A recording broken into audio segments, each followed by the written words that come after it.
So the key shift that we are seeing is that really treasurers want to have a liquidity on demand, and now they're willing to pay for that liquidity on demand.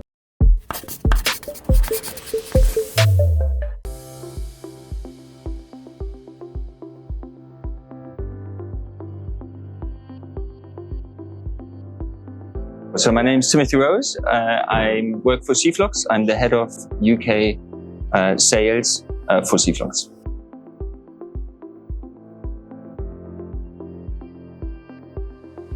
So the traditional supply chain finance programs really heavily depend on supplier onboarding. With KYC, then you've got the traditional kind of large suppliers that need to join this program. And often the larger suppliers, they're either not willing to join because of pricing, they might fear the negative kind of perception of joining such a program, or they might even have alternative better pricing in place. Then you've got the long tail that sometimes it's like difficult to get onboarded because from an economical perspective, it's just too small, so it's not feasible to kind of onboard them.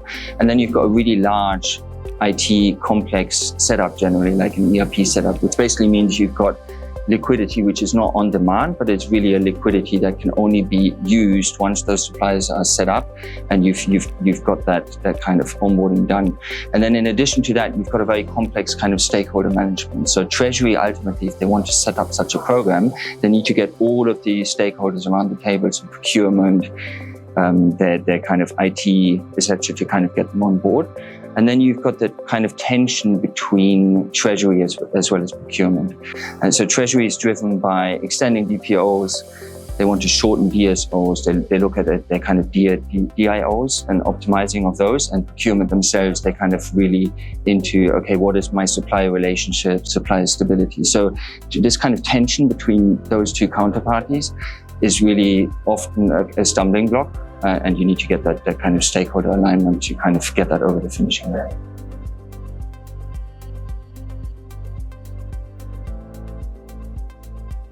Yeah, so the key barriers are what I just touched upon, right? So because you've got this complex stakeholder management, you need to get everyone on board to kind of drive that project forward. So what we've seen is that nowadays it's a little bit better, because previously it used to be Treasury kind of more separate with procurement. So we're seeing a lot of collaboration on that side. But in addition to that, I can give you two examples just recently of kind of clients that we were looking at. So we've got a large airline client. That airline client obviously they had an existing program, but they didn't really see the utilization of that program. And their key struggle was they had some really large suppliers, so kind of fuel suppliers that traditionally finance themselves at a very, very good margin. And in addition to that, they had these kind of government-owned airports. And both of those kind of suppliers, they couldn't really get into the program.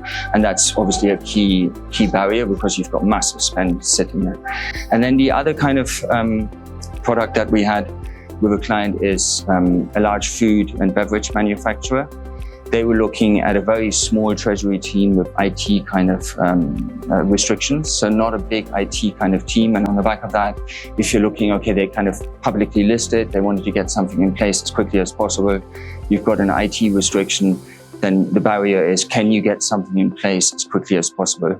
And is that solution feasible? So those are some of the key barriers we see.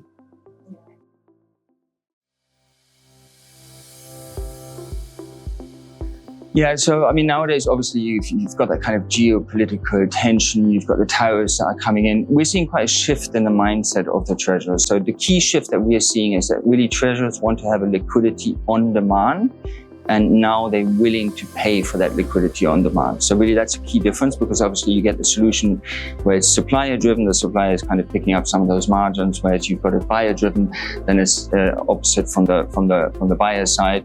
And the treasurers are going, okay, I want to have that liquidity on demand so I can kind of balance out the tension that I've got between, say, a tariff tension, additional working capital that's needed, and I need to have that working capital available at my fingertips immediately.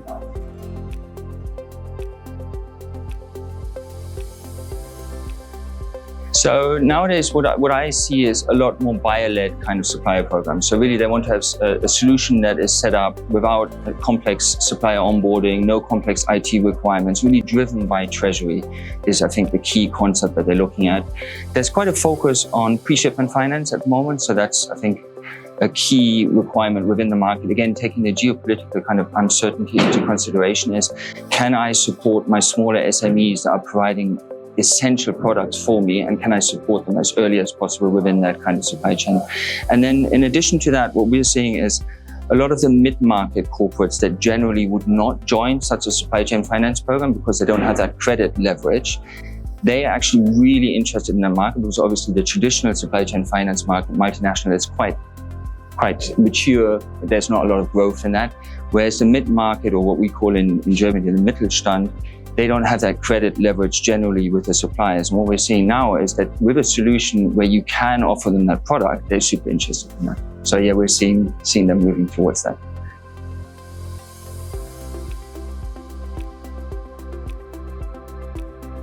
Look, it's great. I mean, it's a really great achievement. We're super happy to have been nominated by TTP. I mean, you guys are really well known in the market. You're like the expert in the trade and treasury kind of field. So for us, it's a reconfirmation of the long journey we've been in within the supply chain finance market. I mean, we innovated this solution. It's an appreciation of showing us that we're going in the right direction. And yeah, just a big thank you to TTP, Buffed, as well as the whole cflox team to kind of make this possible. Thank you.